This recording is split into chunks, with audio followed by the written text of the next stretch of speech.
We love hip hop. Okay. Where were we now? We were in the middle of talking about this lawsuit stuff, and now you was getting flamed on IG. Yeah. I don't think we got just to the lawsuit yet. Okay, so the issue now, besides just the tweet itself, right, and the problem that people had with the tweet is the lawsuit itself, because it got thrown out or dismissed expeditiously. Yes. And a lot of it was based off of what the judge was saying about the lyrics that Drake was saying in return to Kendrick Lamar during the whole battle. And I don't know, you have the paperwork here in front of you, right?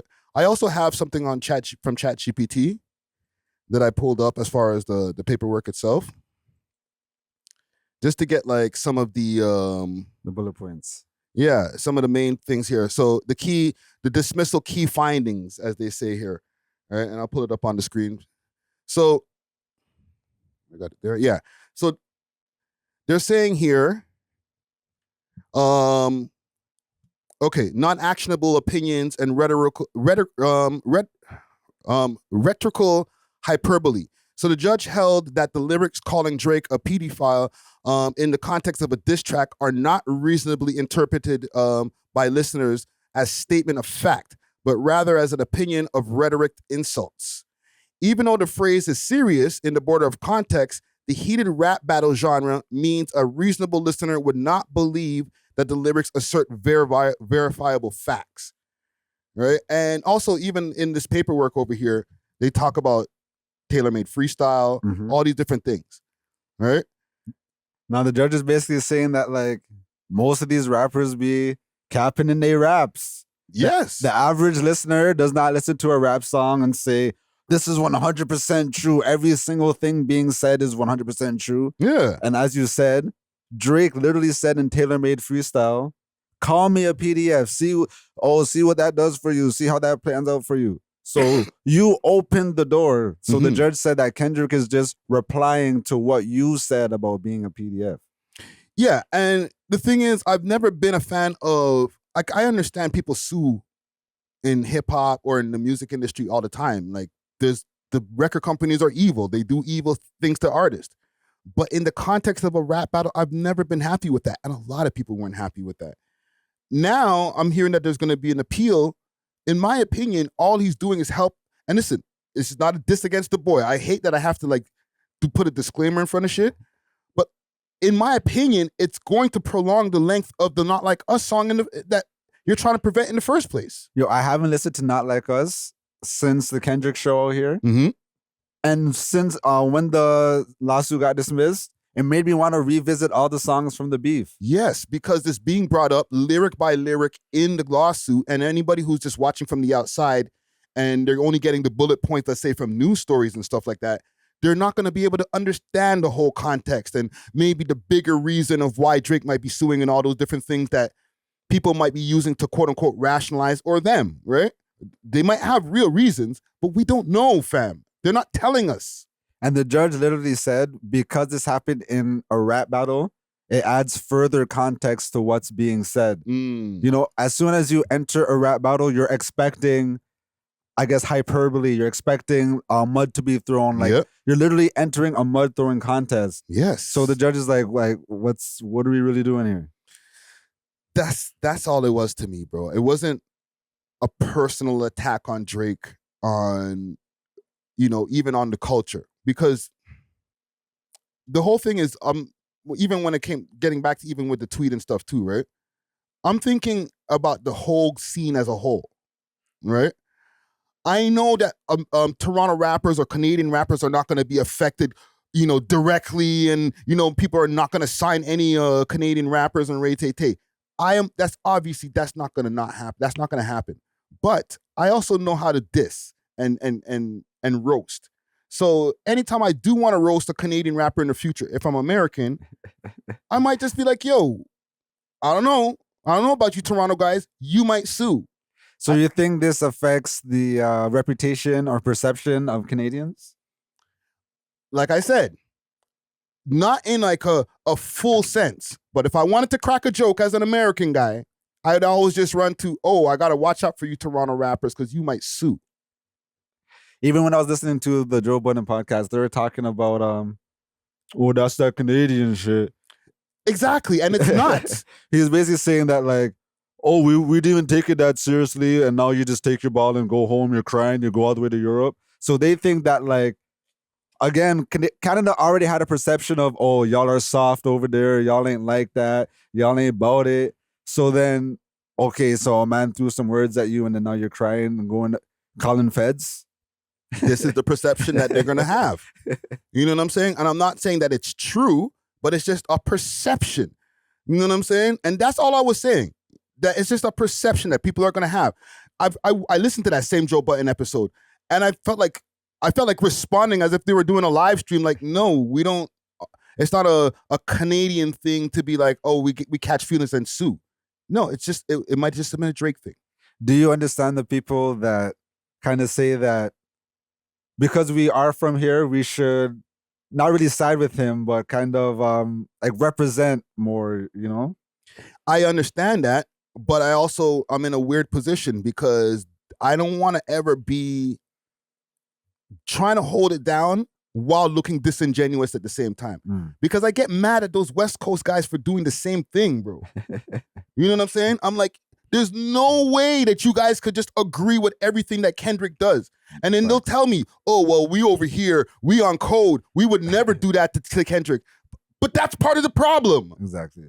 Because when I look at them, I'm like, I don't believe you guys because you guys only shit on Drake, always have only pure love for Kendrick. He never does anything wrong. I don't believe you guys anymore. So why would I want to turn into one of them on the Drake side?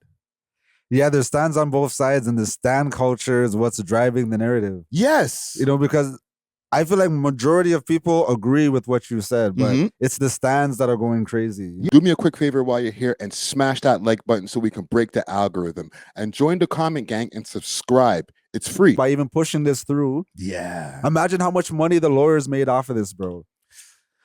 And then they're going to appeal.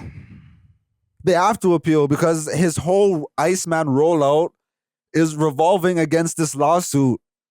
The whole rollout is, oh, they're against me, guys. They're conspiring against me. Okay, so where does that leave us with that? Let's get to that, because if this lawsuit is dismissed for now, it's going to take some time to appeal it. Does that mean now we're going to get a delay on Iceman? Because, like you said, a lot of that stuff in the imagery was based on the lawsuit. Now the lawsuit's dismissed. What's Iceman 4 going to be like? That is true. And because all the live streams have been actually live, right? Yes. Yeah, I don't know what his next move could be because like I feel like he was heavily banking on this. And that's, again, having these yes men around you, lawyers blowing steam up your, you know, like. Yeah. He was really gassed that this was going to go through, and they dismissed it before it even got to trial, bro. Yeah. He couldn't even finish the rollout. Yeah. I don't know, bro. It's going to be tough to see. And again, I don't want to start getting back to all of the other stuff from before, but to be able to clean up your image with the public, even if he cares to, you know what I'm saying? The hip hop public, because the regular, you know, what do you call that? Casual fan, they don't care. Yeah. The Cali and the Valley girls, they know business about it. Yeah. But like, if you care about like the legacy, like they wrote on the table and stuff like that for the hip hop public, maybe say something to somebody. Not Aiden or one of these guys who just glaze you. Say something to somebody like, this is how I feel about this shit. Well, you know, he's Scorpio and them Scorpios be petty. So I feel like he's on some, oh, I'm done with America. I'm done with Americans now. You guys roasting me. Oh, y'all think I'm a PDF? I'm not going back over there type thing. They don't, man. We got to say this, bro. They don't think that he's a PDF, bro. There are some people who do. Yeah, but it's a small minority. Yes, but it's more of the joke. They like to say the joke. But Literally. if he came to your town, or if Drake was in front of your face right now, the same person who was singing Not Like Us would be like, yo, can I take a selfie with you? Bro, I went to the Kendrick show out here in Toronto, and I'm going to the O.V.O show. Like, it's not that serious. Like, yes. The casual fan is not on some like, oh, we have to sign a petition and make sure that Drake is exiled and all this next stuff. Like, nah, bro, they're not. He's not on the. He's not R. Kelly, bro. He's Facts. not freaking Harvey Weinstein, fam. It was somebody who threw some shit at you in a rap battle, and if you swing and kick and go crazy, it makes it worse. Yeah, exactly. You know what I'm saying? Rather than be like, yo, get this guy out of here. You know what I'm saying? To be honest, if he never engaged in the first place, we wouldn't be here. But that's a whole other podcast. That's true. You know what I'm saying? We talked about that at one point. You know what I'm saying? But listen, salute to Drake. All right. We brought up the paperwork for once for not a criminal case. So, you know what I'm saying? You're doing better than a lot of people, bro. But you said you were moving the goalposts and stuff. So like, what did you think the end goal of this lawsuit would have been?